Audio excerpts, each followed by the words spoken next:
নিজেকে ঈশ্বরের দূত প্রচার করেও ভারতীয়দের অনুভূতি আদায় করতে ব্যর্থ প্রধানমন্ত্রী নরেন্দ্র মোদী। একক সংখ্যা গরিষ্ঠতা হারিয়ে জোট করে সরকার গড়তে হবে মোদীর দল বিজেপিকে। অন্যদিকে মোদী ম্যাজিক ভ্যানিশ হয়ে চমক দেখালেন কংগ্রেস নেতা রাহুল গান্ধী ও তার জোট ইন্ডিয়া জোটের নেতারা। কিন্তু কিভাবে, তাই জানাবো এবারের দৃশ্যপটে। সঙ্গে আছে আমি ওমরিনা।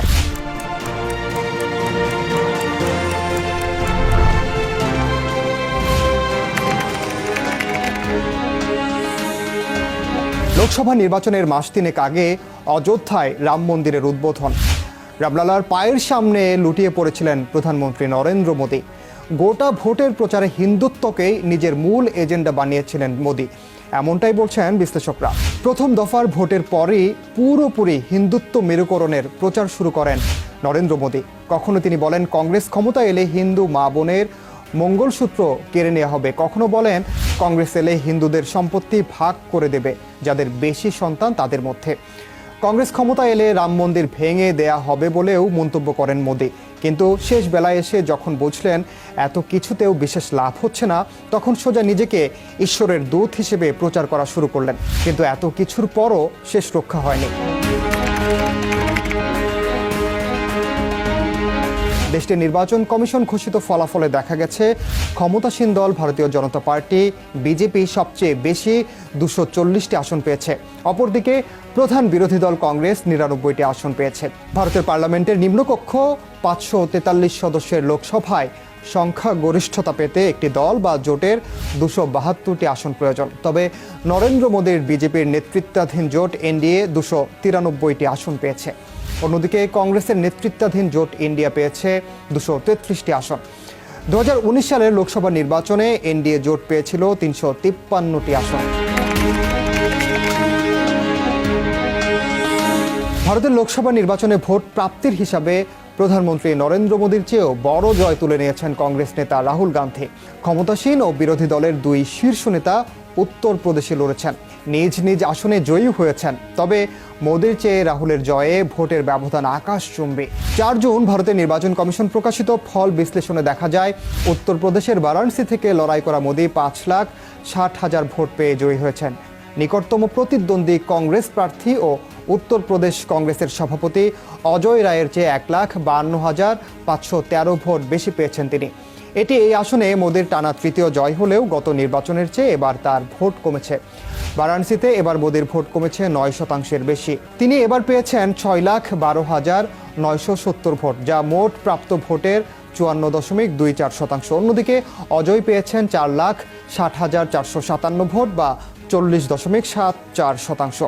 2019 সালে মোদী পেয়েছিলেন 63.62% ভোট। এর আগে 2014 সালের নির্বাচনে মোদী আম আদমি পার্টির আহ্বায়ক অরবিন্দ কেজরিওয়ালকে 4 লাখের বেশি ভোটের ব্যবধানে হারিয়েছিলেন।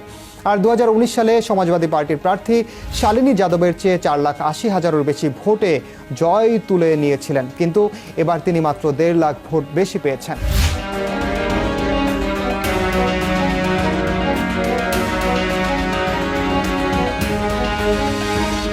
একই প্রদেশের রায়বেরেলিতে দাঁড়ানো রাহুল গান্ধী বড় জয় পেয়েছেন।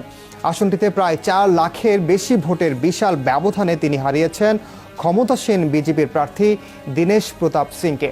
এই আসনে রাহুল পেয়েছেন 6,84,261 ভোট। অন্যদিকে মোদীর সমর্থিত দীনেশ প্রতাপ সিং পেয়েছেন 2,95,646 ভোট। এই আসন ছাড়াও কেরালা রাজ্যের ওয়ানাদে বড় জয় তুলে নিয়েছেন রাহুল।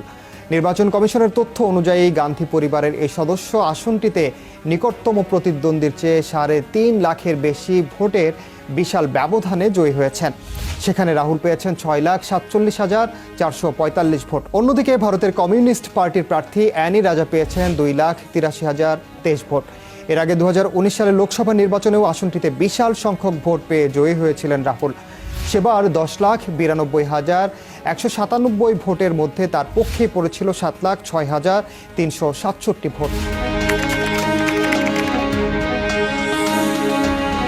বছরের পর বছর ধরে বিজেপির উপহাসের প্রধান টার্গেট ছিলেন কংগ্রেস নেতা রাহুল গান্ধী। কখনো পাপ্পু, কখনো শেহজাদ, এসব নামে ডেকেই রাহুলকে উপহাস করতেন নরেন্দ্র মোদী সহ বিজেপির নেতারা। গত 1 দশক ধরে প্রতিটি নির্বাচনেই বিজেপি নেতারা বিরোধী দল কংগ্রেসের গান্ধী পরিবারের বিরুদ্ধে নানাভাবে আক্রমণ করেছেন। বুথ ফেরত জরিপগুলোর আভাসকে মিথ্যা প্রমাণ করে এবার লোকসভা নির্বাচনে ৯৯টি আসনে জয় পেয়েছে কংগ্রেস। বলতে গেলে এ সাফল্যের কেন্দ্রীয় ভূমিকায় দেখা গেছে রাহুল ও প্রিয়াঙ্কাকে। কার্যত সারা দেশে ভারত জোড়ো যাত্রার মাধ্যমে প্রচারণা শুরু করেছিলেন রাহুল গান্ধী। এ পথ চলায় জনগণের সঙ্গে তার মিথস্ক্রিয়া তাকে শুধু টিভির পর্দাতেই নয়, মানুষের কাছাকাছিও নিয়ে গিয়েছিল। তার সম্পর্কে বিজেপির সব ধারণা ও অপপ্রচারকে ভেঙে দিতে ভূমিকা রেখেছিল ওই পদযাত্রা। রাহুল গান্ধীর কুকুরছানা কোলে নেওয়ার দৃশ্য, মানুষকে আলিঙ্গন করা এবং সমাজের প্রতিটি স্তরের লোকেদের সঙ্গে কথা বলা, শিক্ষার্থী থেকে ট্রাক চালক, শ্রমিক, মেকানিক, সর্বস্তরের মানুষের সঙ্গে সহজভাবে মেলামেশা, এমনটি দেশবাসী আগে কখনোই দেখেনি। রাহুল গান্ধী ইন্ডিয়া ব্লকের সমাবেশে ভাষণ দেওয়ার জন্য দেশব্যাপী ভ্রমণ করেছেন। আর প্রিয়াঙ্কা গান্ধী পারিবারিক দুর্গ আমেথি ও রায়বেরেলিতে কংগ্রেসের প্রচারে নেতৃত্ব দিয়েছেন। গান্ধী পরিবারের অনুগত কিশোরী লাল শর্মা কেন্দ্রীয় মন্ত্রী স্মৃতি ইরানিকে পরাজিত করে বড় জয় পেয়েছেন আমেথিতে। এই আসনে 2019 সালে রাহুল গান্ধীর পরাজয়ের একটি মধুর প্রতিশোধ বলে মনে করছেন অনেকে।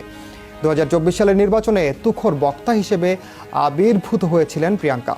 নির্বাচনী ভাষণ দেয়া থেকে শুরু করে দলে পদক্ষেপের পরিকল্পনা এবং লড়াইয়ের প্রতিটি কাজে জনগণের সঙ্গে সংযোগ স্থাপন করেছেন তিনি। সাধারণ মানুষের সঙ্গে এ ধরনের মিথস্ক্রিয়া গান্ধী ভাই বোনদের জন্য বিজেপি যে ভাবমূর্তি তৈরি করতে চেয়েছিল তা ভেঙে দিয়েছে। তাদের কারণেই শাসক দল অনেক ঘাঁটিতে ধরাশায়ী হয়েছে। ভোটের ফল যাই হোক না কেন, গান্ধী পরিবারের ভাই বোনের এবার নির্বাচনের মাঠে দুর্দান্ত উপস্থিতি ও উজ্জ্বলতা সব কিছুকে ছাপিয়ে গেছে বলে মনে করছেন বিশ্লেষকরা। বিজেপি নেতাদের ব্যাখ্যা, 2014 এবং 2019 সালে উন্নয়নের নামে মুসলিমদের একাংশের ভোট পেয়েছিলেন মোদি। কিন্তু এবারের প্রচারে অতিমাত্রায় মুসলিম বিদ্বেষের কারণে মুসলিমরা একচেটিয়াভাবে ভোট দিয়েছেন ইন্ডিয়া জোটকে। কোনো রকম বিভাজন হয়নি বলা যায়। এছাড়া প্রধানমন্ত্রীর মুখে লাগাতার সাম্প্রদায়িক কথাবার্তা ভালোভাবে নেয়নি দেশটির মানুষ। বিশ্লেষকরা বলছেন, আসলে ভারতীয় সংস্কৃতির মূলে ধর্ম নিরপেক্ষতা গাঁথা রয়েছে।